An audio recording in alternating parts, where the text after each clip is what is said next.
Well, hello, folks. This is Big Bear StarCraft 2, the huggable, lovable caster that you guys all know and love. And I actually have a special guest for you guys tonight.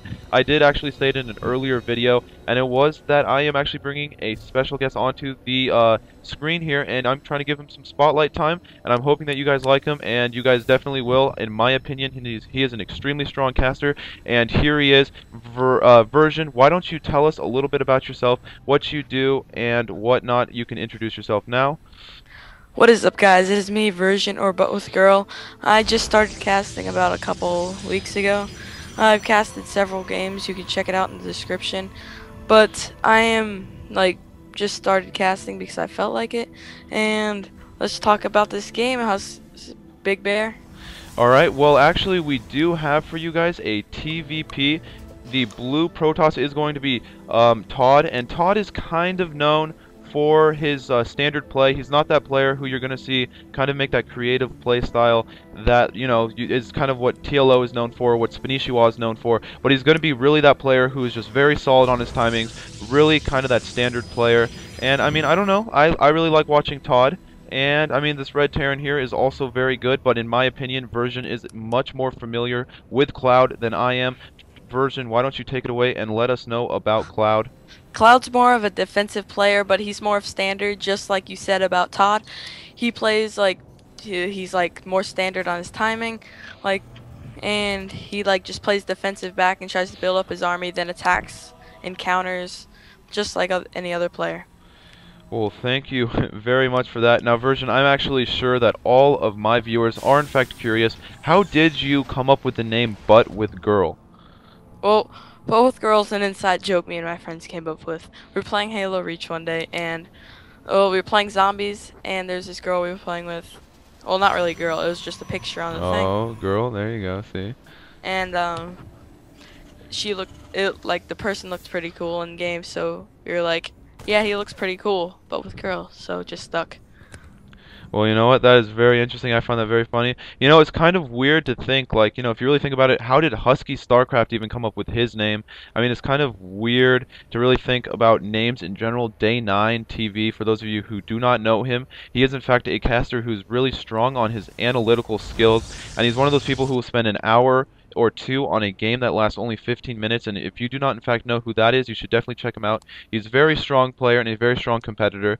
But I mean, you know, it's like how do casters really come up with their names? My name is in fact Big Bear StarCraft. I don't think I've told you guys. My name actually did originally come from my last name being Medved in Russian, and that simply means bear in Russian. So that's actually how I came up with that name. Now, if we sorry, version. If we do go to the cloud base, why don't you tell us what you are seeing here? Well, he's building a base inside his base, which he's gonna go for that early expand, which most Terran players do in this build he's doing, 4 racks. Which when I played Terran, I played 4 racks, and it's a really strong build. So yeah. Well, that is awesome because while we are in the blue Protoss's base right now, version, because we are actually on 2 separate computers, possibly halfway across the world. I mean, we don't really know. But anyways, Todd is in fact going for that early expansion as well. Now, I've kind of seen the Protoss players gearing more for that early expansion because of that late cybernetics core timing that simply has kind of hindered any sort of early cheese that the Protoss can do with the warp gates. Now, version actually plays. Wait, what do you play again? In I play as Protoss. he does play Protoss. Have you found that the warp gate nerf has kind of like hindered any sort of early all in like the 4 gate or anything like that? Well, the 4 gate, it's basically the same, just your stalkers are going to come out a little bit earlier than usual just because of that patch, which I kind of dislike it because I get it out couple seconds before I usually do, not seconds. But you know, looks like he had a why did he have a supply depot outside their base? Just to scout maybe? Oh, the supply depots here, they are actually for the MLG versions or the GSL versions. They are put there, for example, at the Protoss, and even you can see at the Terran players here. They are lowered supply depots and they belong to no one, but they are to prevent like bunker block off. So if people tried to pylon block off your base, that supply depot lowered will in fact prevent that from happening.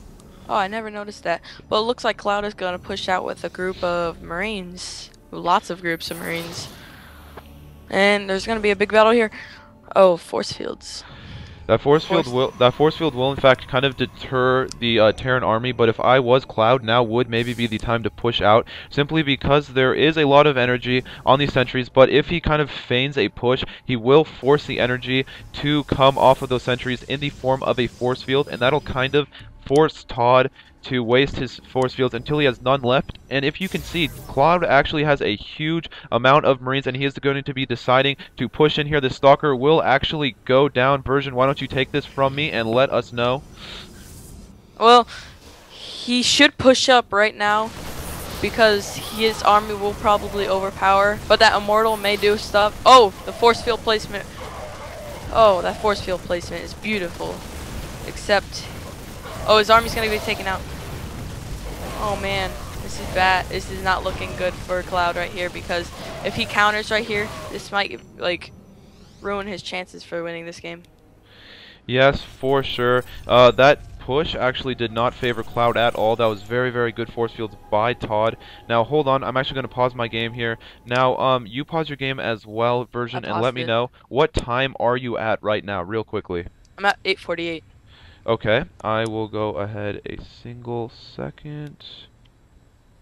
Alright, and we shall start the cast again. The Stalkers are going to be pushing out across the field, so I think that Todd is going to be putting on some sort of counter pressure. This SCV is going to be grabbing this Zelnaga Watchtower here. Good play by the Terran player. He wants to be seeing if any sort of push is going to be coming from the Protoss player, but I think that we are going to be content for a somewhat of a macro game. You can see the Zealot is going to be recharging shields, and a little known fact is that Zealots do have hardened shield, which reduces incoming damage to a maximum of 10, which means that Marines aren't really affected by it. So a mass Marine army does kind of counter a Zealot, because the Zealot doesn't do extra damage to them, because it does only extra damage to armored units, and they obviously do not do more damage than 10, so it doesn't really affect the Marines too much. But for example, if the Terran player did opt for some sort of Marine tank play, you would definitely be seeing those Immortals as a huge help in the battle, simply because the siege tanks would be only reduced to 10 damage. And Version, why don't you tell us what Cloud is doing in his base right about now? He's just basically getting a Marauder army and trying to defend from this push that Todd is going to be doing, because he placed down two bunkers and he put full Marines inside them, and he has his Marauder and Marine army just chilling there waiting for this counter. But it looks like Todd is going to be pushing back with his groups to regroup. And when you were talking about the Zealots, I hope, because Zealots don't have hardened shield. I thought I you were was talking hoping. about the Immortals, yeah. Yeah, I know. Did I say Just Zealots? yeah, you said Zealots. Oh, Whatever. well, my Just bad. My viewers Version apparently does know more about StarCraft 2 than me. Now, if you're wondering what Cloud is doing with this factory, he is simply just he's kind gonna of be scouting with it. yes, there you go. Version once again on the ball and on the money. A Protoss player, but apparently very educated in the styles of Terran. Now, do you agree with what Todd is doing right now in the transition he is making into the Colossus with Thermal Lance? Well, Colossus with Thermal Lance is really good because if you have an army to back up the Colossus can stay back and do some major DPS with along with his other group of armies. And like, what do you find usually beats you when you do go for that Colossus Stalker Sentry army composition? Well, I find that the sentries can protect. That if you have like lots of sentries, they can protect the main army, which can hold the Colossus back a little bit more. So that mainly you can oh, what was I gonna say? Oh, I just had a mind blank.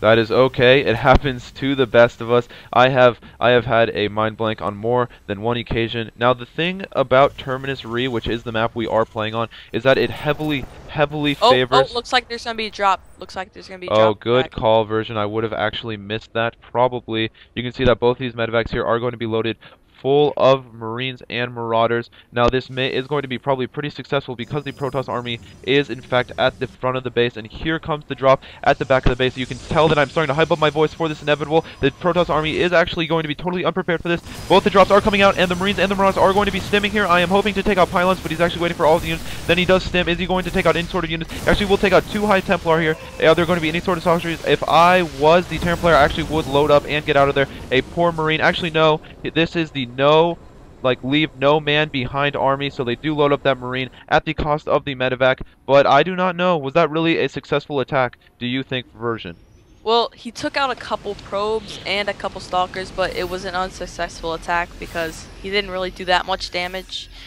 But the Todd was really successful as getting his units over there ASAP. So now he just basically saved himself the game, and it looks like he's gonna do a push into the middle of into the front of the base. But Todd knows about that because of his smart observer planning. That is true. Now, as a little known thing about the Terran player is that you can actually see the observer as a little tiny blur. So if he does see it, all he has to do is throw a scan, and that observer will go down, and he will lose any sort of vision about what the Terran player is doing. But as a Protoss player, how important is this scouting with this observer? Well, Actually, hold that thought because we are having a push. Why don't you tell us what is going to happen here and how this is going to go down? well, this the the Colossus is going to be forced to push back because of the Vikings, but the force field placement will hold back the army while the Colossus can do some DPS. But the Vikings may do some damage to the Colossus and take out that one Colossus. Looks like this attack is going to go in the favor of the Protoss. Oh, here comes a couple more Marauders and Marines. Oh, this is going to go in the favor of the Terran. Oh my gosh, this is horrible. Oh man. Oh, the Terran player might push back. Oh my god. Warp in more. Oh, his Colossus goes down.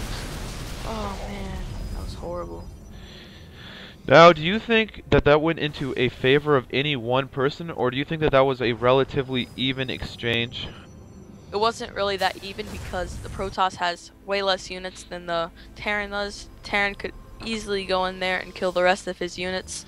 But But he is Okay, go ahead. but he is warping in more units, which probably will help him out.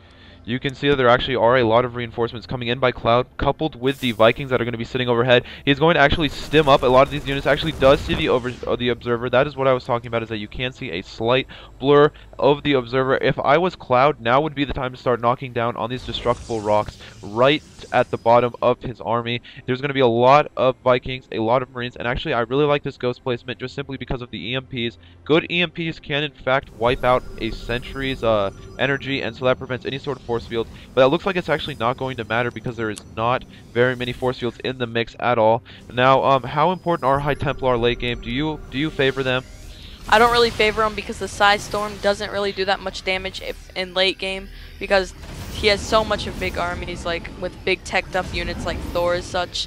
It will not do that much damage, but if he has lots of them, he'll have lots of energy and it will do some work.